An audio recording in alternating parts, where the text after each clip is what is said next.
1 কোটি বা 2 কোটি নয়, শত কোটিও নয়, পুকুর কিংবা সাগরের সমতুল্যও নয়।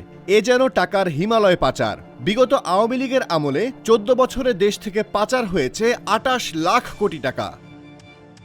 লাখ লাখ কোটি টাকা পাচারের এই হিসেবটা দিয়েছে অন্তর্বর্তী সরকার গঠিত অর্থনীতির শ্বেতপত্র প্রণয়ন কমিটি।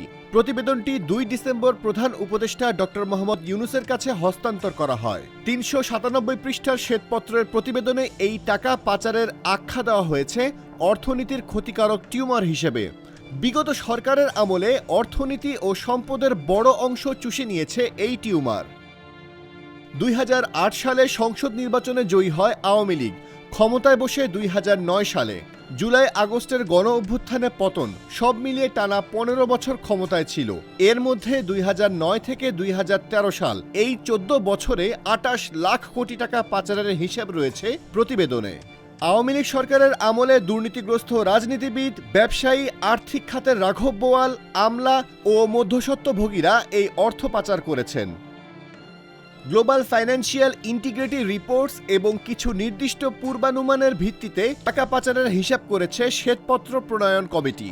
প্রতি বছর মোট জিডিপির 3.4% পরিমাণ অর্থ পাচার হয়েছে। এছাড়া 2023-24 অর্থ বছরে রপ্তানি আয় এবং প্রবাসীদের আয় থেকে যত অর্থ এসেছে তার 1/5 পরিমাণ অর্থ এক বছরেই পাচার হয়। শ্বেতপত্র প্রণয়ন কমিটির মতে, বিদেশি ঋণ এবং বিনিয়োগ হিসেবে যত অর্থ আসে এর দ্বিগুণ পরিমাণ অর্থ পাচার হয়।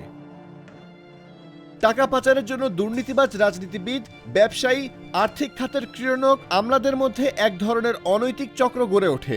ঘুষ, দুর্নীতি, আর্থিক অপরাধ, মিথ্যা ঘোষণার আড়ালে বাণিজ্য, ব্যাংক থেকে চুরি করা টাকা, খেলাপি ঋণের অর্থ, রাজনৈতিক ক্ষমতার অপব্যবহার, প্রকল্পের খরচ বাড়িয়ে দেখানো, শেয়ার বাজার কেলেঙ্কারি, কর ফাঁকি, এসব কর্মকাণ্ডের মাধ্যমে অর্থ পাচার করা হয়। বিপুল পরিমাণ টাকার বড় অংশ পাচার হয়েছে পশ্চিমা দেশগুলোতে।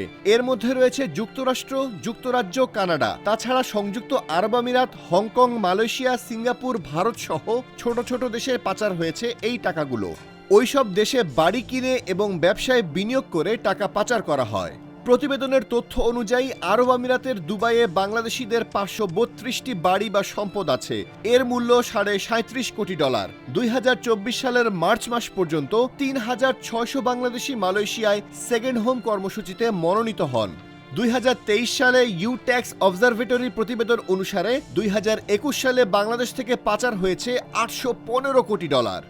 মূলত টাকা পাচারের কারণ 5টি। শ্বেতপত্র প্রতিবেদনের এই কারণগুলো হলো রাজনৈতিক পৃষ্ঠপোষকতা, প্রাতিষ্ঠানিক দুর্নীতি, আইনি দায় মুক্তি এবং সার্বিকভাবে অর্থনৈতিক ব্যবস্থাপনায় সুশাসনের ঘাটতি। শ্বেতপত্র প্রতিবেদনে বলা হয়, এদেশে ঘুষ, দুর্নীতি সহ অন্যান্য অনৈতিক কর্মকাণ্ড হয়েছে, কিন্তু টাকা পরিশোধ হয়েছে বিদেশে।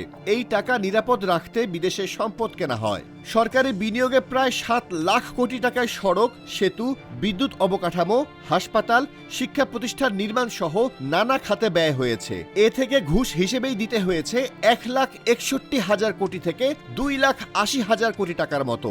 এ ঘুষ নিয়েছেন রাজনৈতিক নেতা, আমলা ও তাদের সহযোগীরা।